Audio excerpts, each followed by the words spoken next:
The day I found out I was pregnant, Lucas drove us off a cliff. The car smashed through the guardrail and rolled violently down the mountainside. Metal twisted. Glass shattered. My body slammed against the door hard enough to make my vision blur red. And in the final moments before the explosion consumed us both, Lucas screamed into the stormy night sky, "Olivia! I'm coming to be with you, Olivia." His first love. The woman he had never forgotten. The woman I had spent 5 years unknowingly competing with. At that moment, trapped in the wreckage while blood filled my mouth, I realized the cruelest truth of all.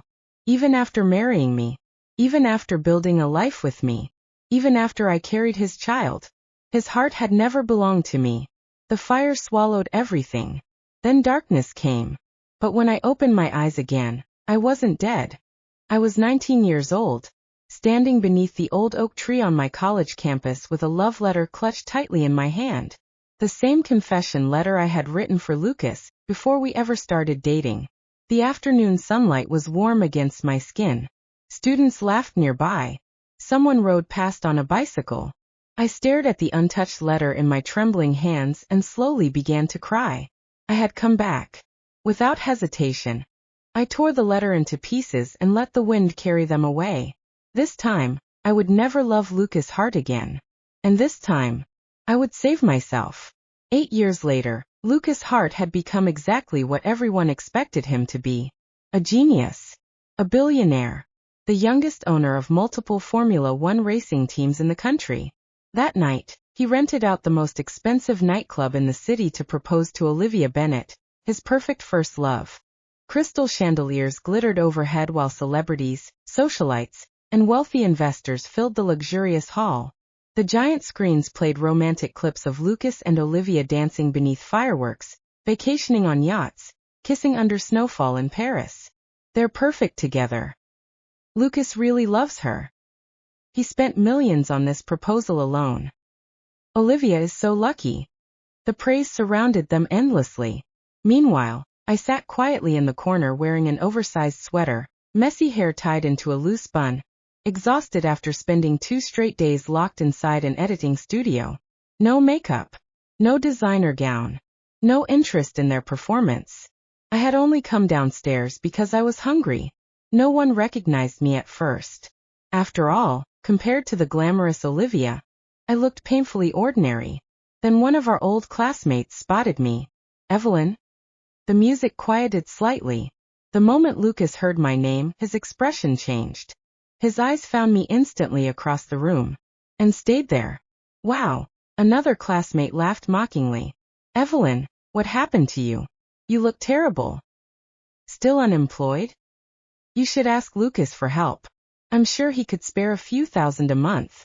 Laughter spread through the crowd. I ignored them and calmly poured myself a glass of ice water.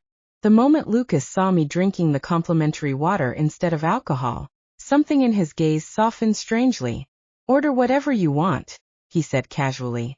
"Tonight's on me." "No need," I replied politely.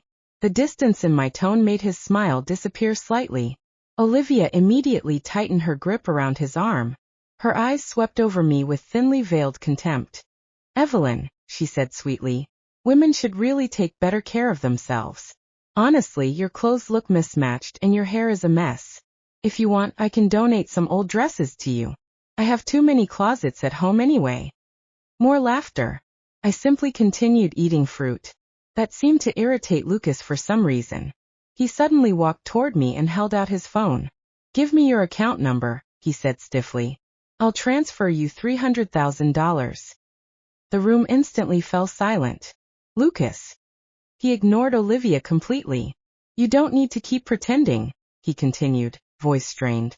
"Your current situation, it's partly my fault.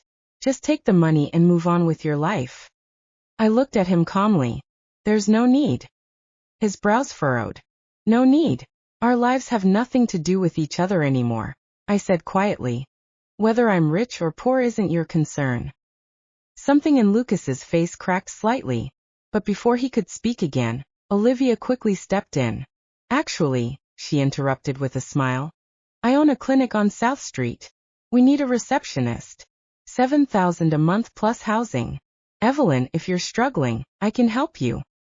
Several classmates gasped admiringly. South Street? That area's insanely expensive. Olivia really is kind-hearted. I almost laughed. Receptionist? If they knew my latest screenplay alone had earned more in royalties than most people made in several lifetimes, they probably would have fainted on the spot. No thank you, I said simply. The crowd immediately turned hostile. Evelyn, stop acting proud. People are trying to help you. You should know your place. Lucas stared at me for a long moment before speaking coldly. You really haven't changed. Still selfish. Still impossible. I blinked slightly. Selfish?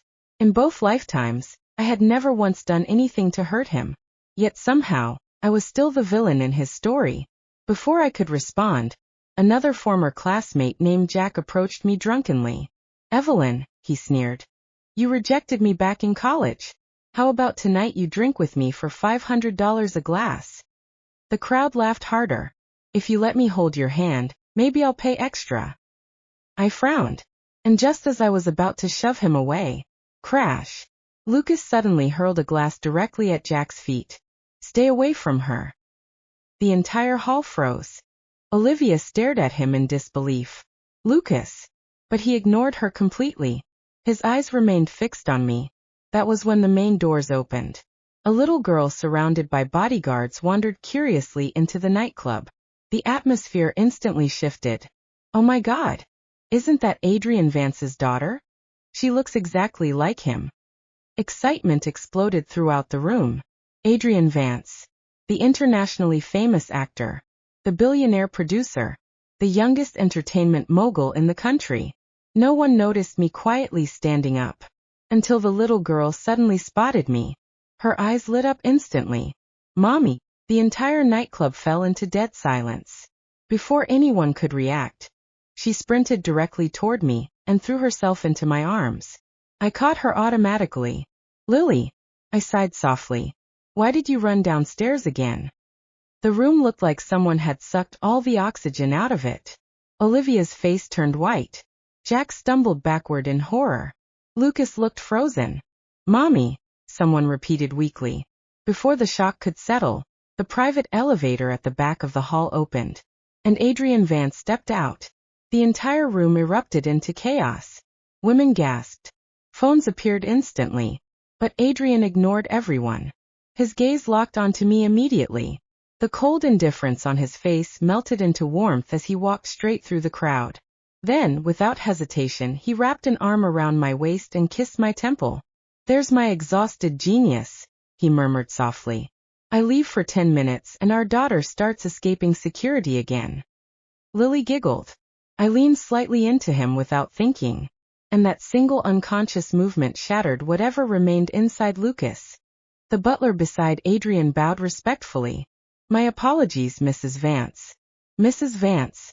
The title echoed through the silent nightclub like thunder. Someone dropped a champagne glass. Lucas looked physically ill. You, he whispered hoarsely. You're married. 5 years next month, Adrian answered smoothly. Then his gaze dropped toward the shattered glass near my feet. And what exactly happened here? The temperature in the room seemed to plummet instantly. Jack nearly collapsed. Adrian didn't raise his voice. He didn't need to. People like him never needed to shout. After learning what happened, he calmly made one phone call. Jack lost his job the next morning. Every guest present that night was permanently blacklisted from all Vance properties worldwide. And Lucas? Lucas lost far more than that. Because offending Adrian Vance carried consequences. Sponsors quietly withdrew from Lucas's companies. Investors began distancing themselves. His businesses suffered massive losses. Meanwhile, his relationship with Olivia completely imploded under the pressure. The perfect golden couple became tabloid entertainment almost overnight. Public screaming matches. Accusations. Cheating rumors. Bitter lawsuits. Eventually, the engagement collapsed entirely. And throughout all of it, I remained happy. Truly happy. Adrian loved me with a steadiness that never demanded I compete against ghosts. He remembered my coffee order. Massaged my shoulders after long editing sessions. held me at night like I was something precious instead of convenient. Our daughter filled our home with laughter. And slowly, the scars from my first life began fading. Until 3 months later.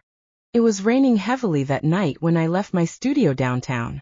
The streets shimmered beneath cold gray lights as thunder rolled overhead. That was when I saw him. Lucas stood alone beneath the rain, looking almost unrecognizable. He had lost weight. Dark circles hollowed his eyes. His expensive suit clung to his soaked frame like it belonged to a different man entirely. "Evelyn," he whispered. I stopped beneath my umbrella. Security immediately moved toward me from across the street, but I signaled for them to wait. Lucas looked at me like a dying man staring at salvation. Then he said 3 words that made my chest go cold. I remember everything. Silence. Rain hammered against the pavement between us. And suddenly, I understood. His memories had returned too. The cliff. The fire. The blood. My death. Lucas collapsed onto his knees. I remember the crash, he choked out. I remember screaming Olivia's name. But when the car stopped rolling, when I looked at you, his voice broke violently. God, Evelyn, you were dying beside me. I said nothing. I remembered too late, he sobbed. All this time, something felt wrong. I kept chasing Olivia, because I thought that's what I was supposed to do. But every time I saw you it hurt. I just didn't understand why. Rainwater streamed down his face like tears. I know now, he whispered desperately. It was always you. For a moment, I simply stared at him. At the man I once loved enough to die for. And strangely, I felt nothing. No anger. No longing. No heartbreak. Only exhaustion. Lucas crawled slightly closer. Please, he begged. Leave him. Let me fix this. The universe gave us another chance. I looked down at him quietly. Then I finally spoke. You know what the cruelest part is, Lucas? His red-rimmed eyes lifted toward me desperately. In our first life, I said softly, I would have forgiven you for anything. That's why we were doomed. His face crumpled. This life taught me something important. I tightened my grip on the umbrella handle. Love shouldn't feel like drowning. Lucas let out a shattered laugh. I spent years thinking I lost you to Adrian, he whispered. But I lost you long before him, didn't I?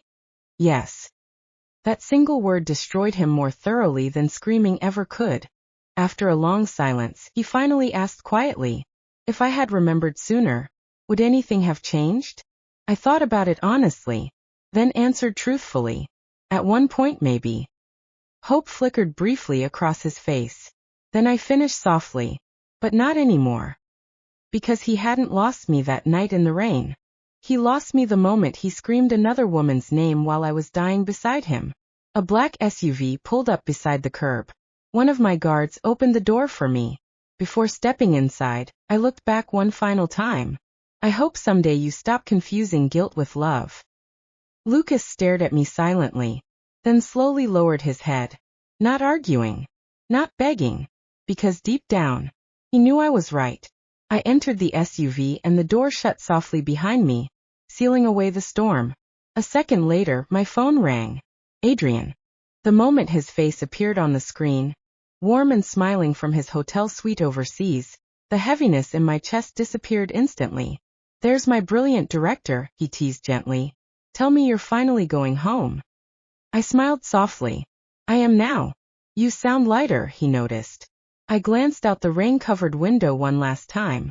Lucas still stood beneath the streetlight alone. Not chasing after me. Not calling my name. Just standing there with the ruins of 2 lifetimes finally settling around him. And somehow, that no longer hurt me. I think, I whispered softly, I finally let go of the past. Adrian's eyes softened immediately. Then come home, Evie. Home. Not the cliff. Not the fire. Not the grief of a dead love. Home. I leaned back against the seat while the city lights blurred outside the window, listening to my husband's voice and my daughter's sleepy laughter through the phone. And for the first time in 2 lifetimes, the future felt light.